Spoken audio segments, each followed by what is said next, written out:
everyone, this is Leslie with PrayNite to continue our conversation on how to access your intuition using tarot.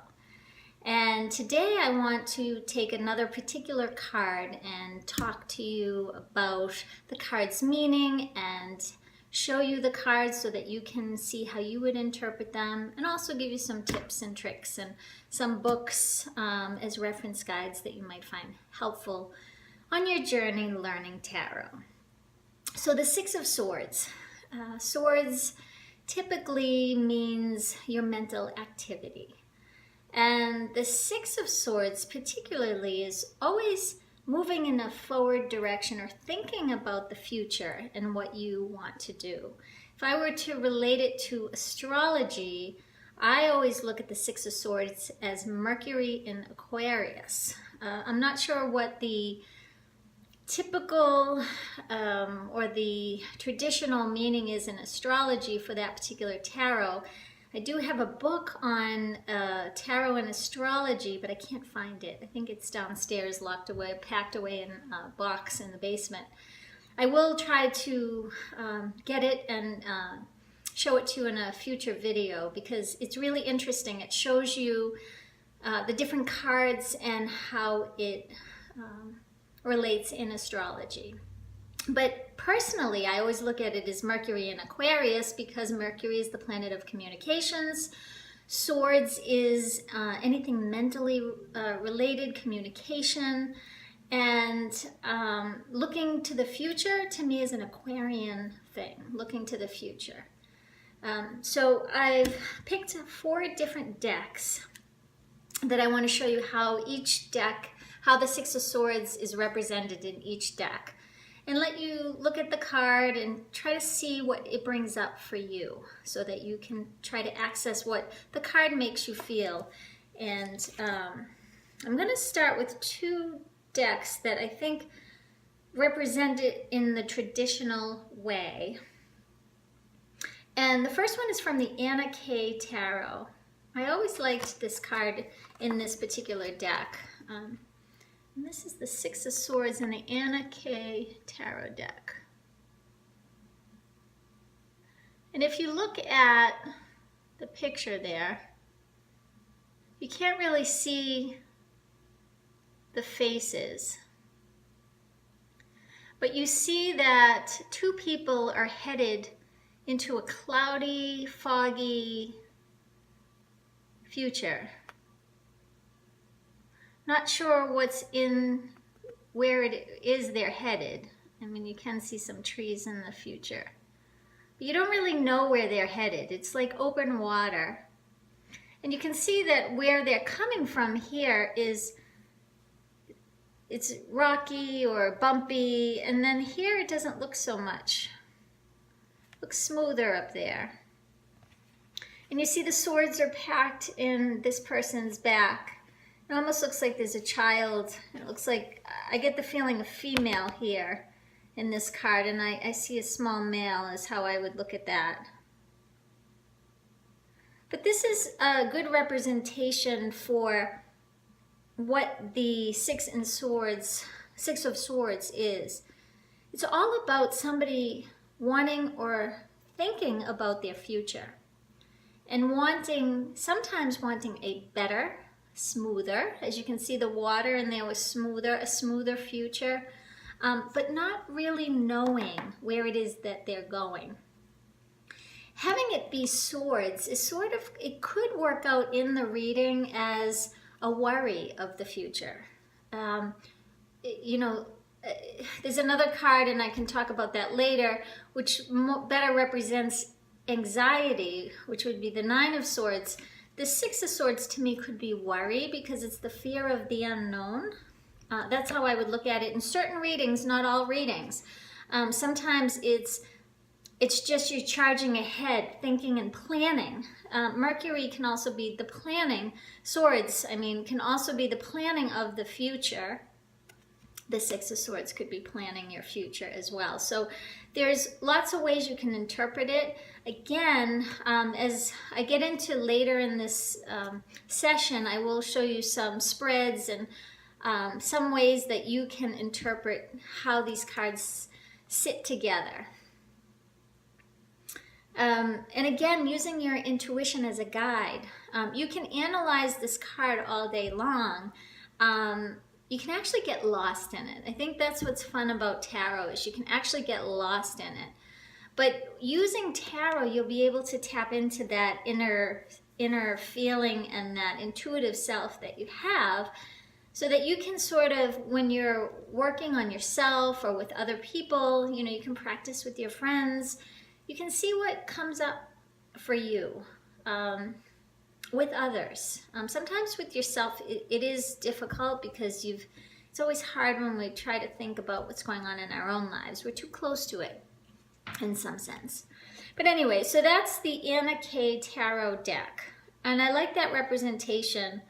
And I really see Mercury and Aquarius in that card. Now I want to show you a different deck. Also, by the way, I have put in on my website links to Amazon.com for all of these decks that I'm showing you, so that you can quickly get to them. And if you wanted to get them for yourself, you can just click the link on my website. I will put them down below, the links to that from my website. Just might make it easier than searching through Amazon. There's like a million decks out there. Another deck, I don't know that I've shown on my videos before, but it's the Crystal Vision deck. I feel that this is a very specific deck. It's very feminine. The Shadowscapes Tarot deck that I use normally is also, to me, very feminine, but the Crystal Visions is very feminine. So I will use it on specific cases where I'm drawn to that for working with a client. But I want to show you the Six of Swords in this deck. And it's the same, it's the same, but different. So in this deck here, the person is alone. And the swords, instead of, and I'm going to compare them actually, I'll put them together. Let's see if I can see them on the camera myself so I can talk about them. But you see, in this one here, the swords are neatly in this person's backpack. They can actually, it's like they're planning. This to me is a planned trip. Everything's all in order and off they go. And it's somebody being responsible for somebody else. So there's a child here. It looks like a child figure. If you were to look at that intuitively, you would say that's a child.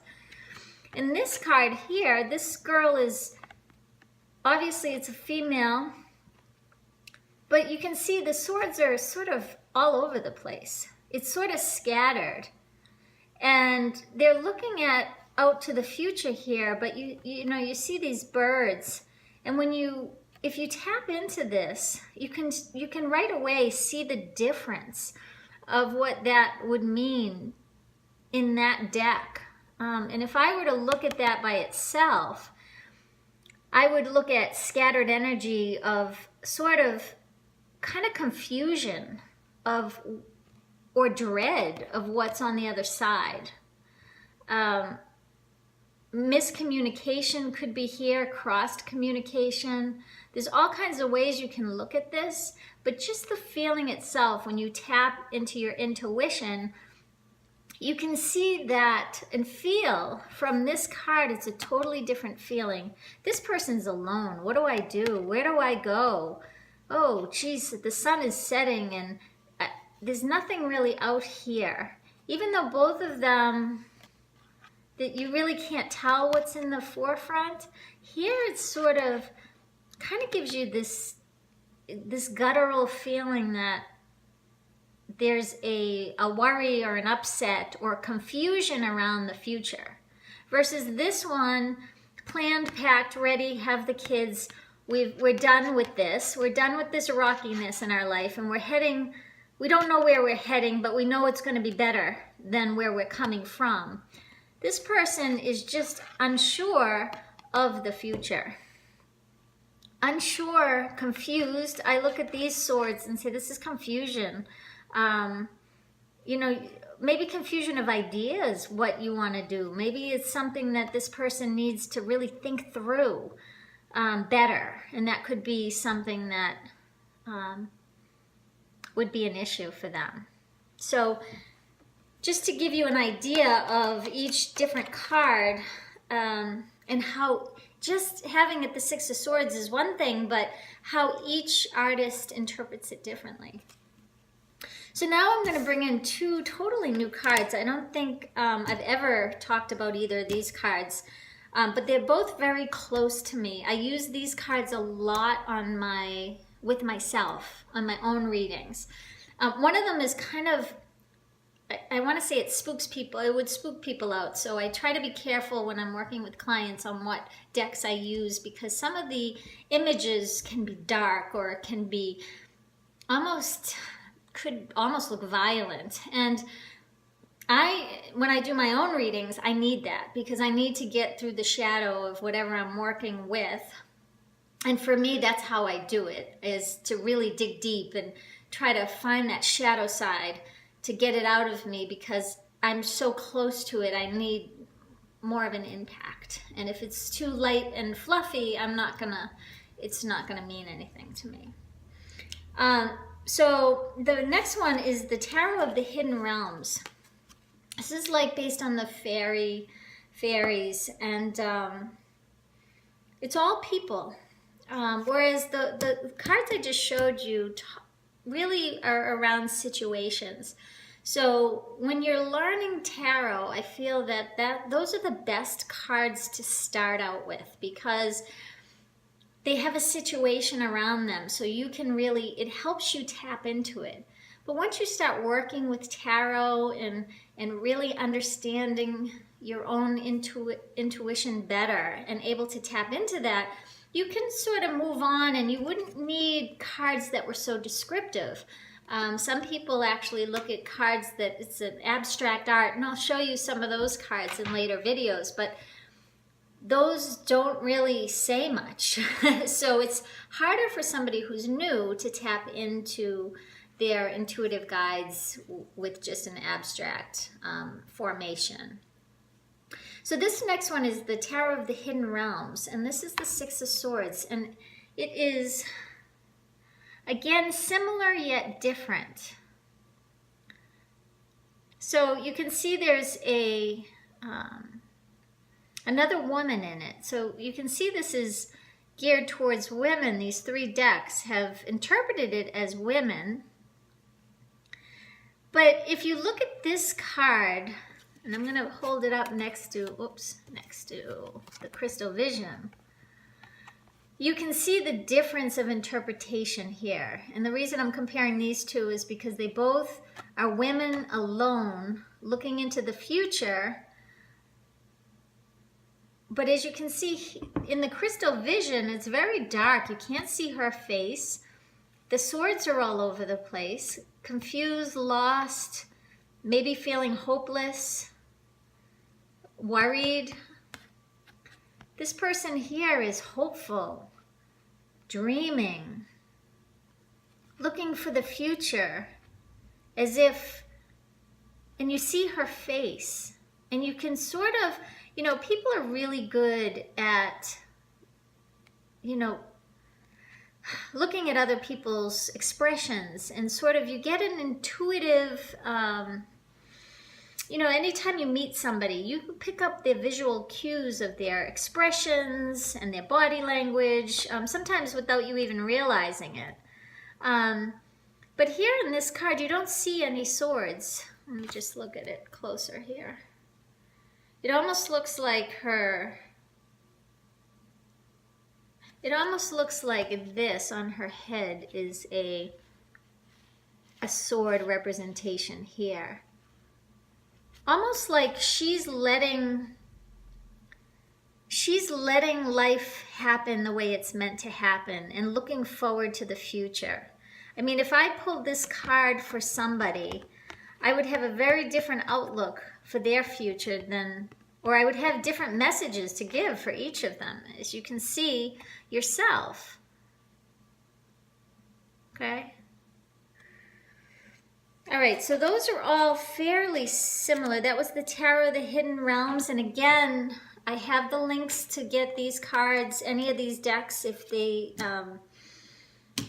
speak to you and you want to try to practice on your own. I'll put the links below that you can just click. It goes right to Amazon, but at least it's easy for you to get to.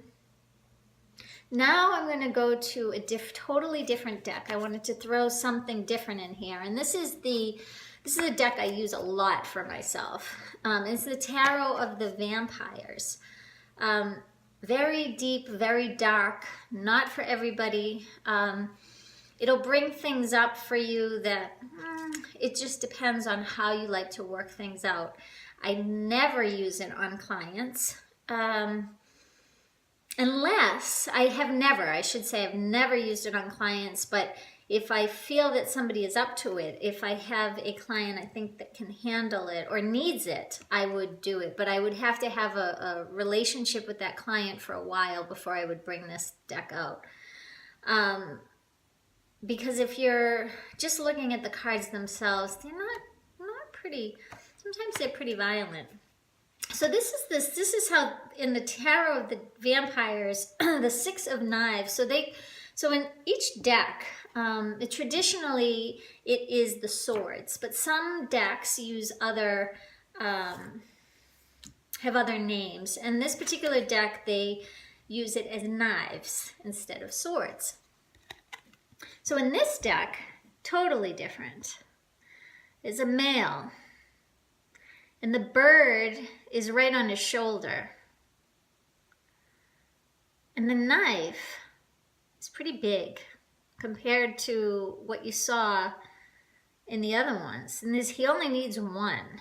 And it's pretty big and it's got blood on the tip of it. And you look at his expression and you can kind of feel that he's really ready to go to a place maybe, or he's really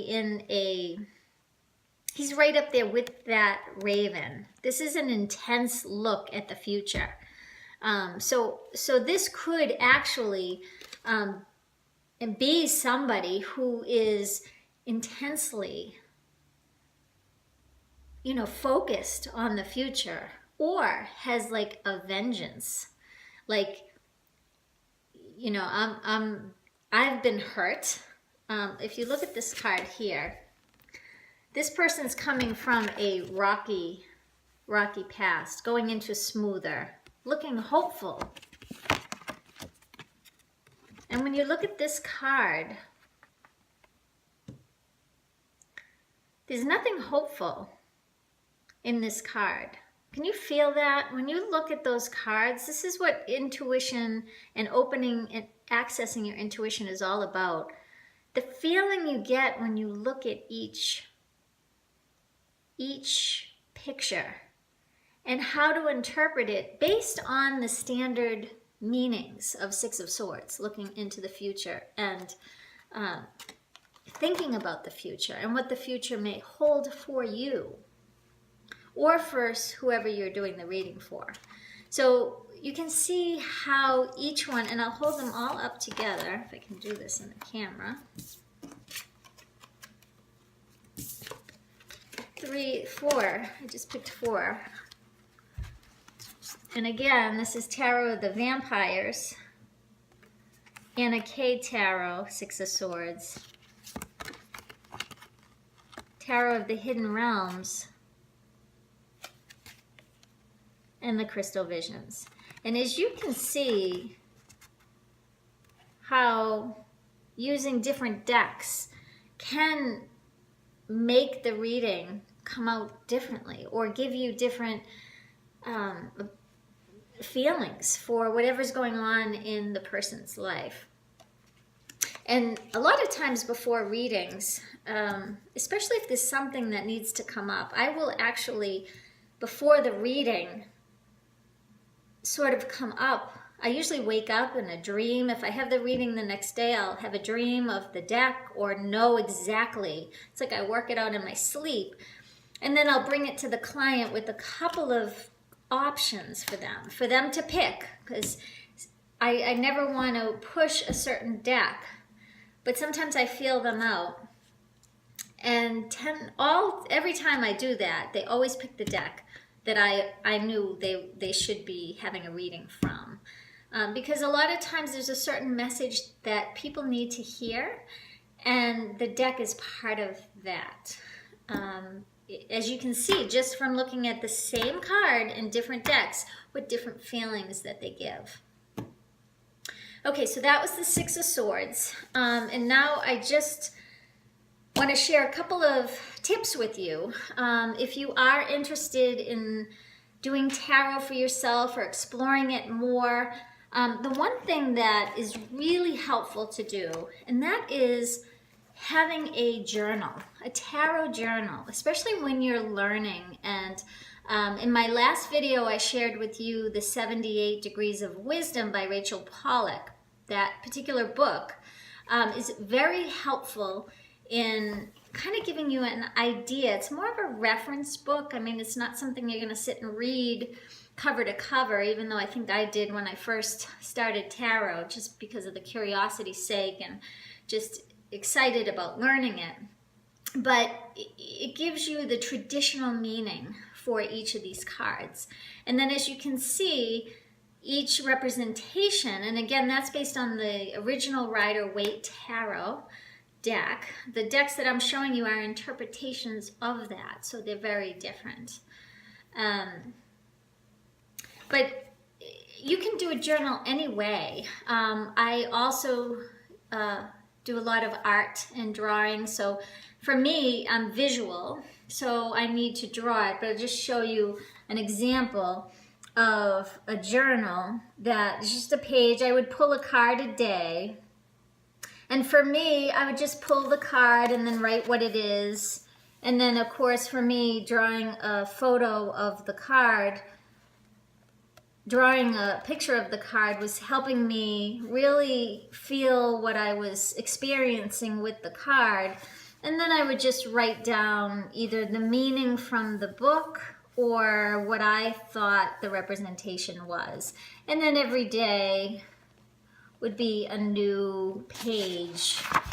Oops. Like this here was the Ten of Swords. I may cover that in another. But every day had a new card from the same deck. And I would just take that one particular deck and just really get familiar with each card and what it meant, and sort of put my own spin on it, because getting used to the cards is very important. I think in my last video I shared with you a deck that I haven't really worked with. I just got as a gift, and I have no relation to it, so it's hard for me to really tap into reading with it. I would do it a couple of times myself. For me, the process, I would take each card out and do this type of exercise. For me, I need to actually draw it and get involved in the experience of what it's saying and then put the words with it. But just going through each card for you and pulling each card every day, and just seeing what resonates for you and what comes up for you will help you access your intuition. And then the last thing I want to share with you is another book. Again, I'm putting all of these books, tarot books, I think I have 1 million tarot books that I have used in the past. And I just wanted to share the knowledge of books that I find that are helpful.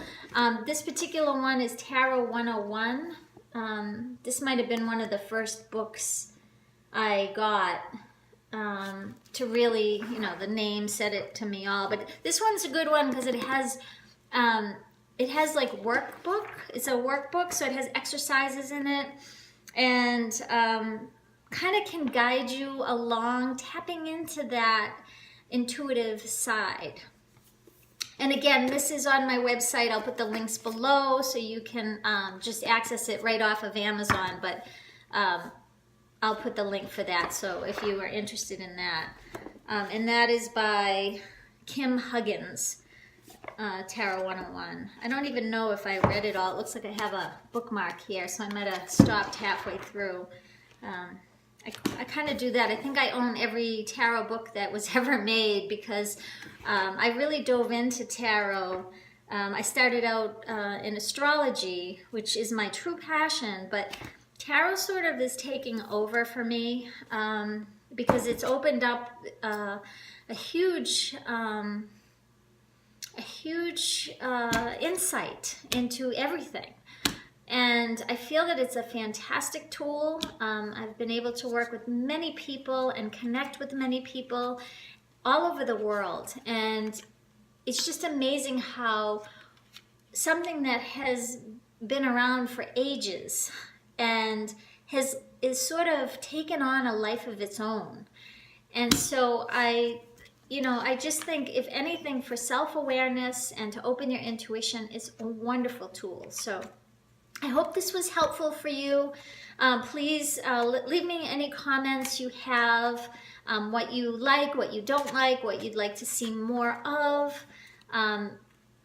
That would be super helpful.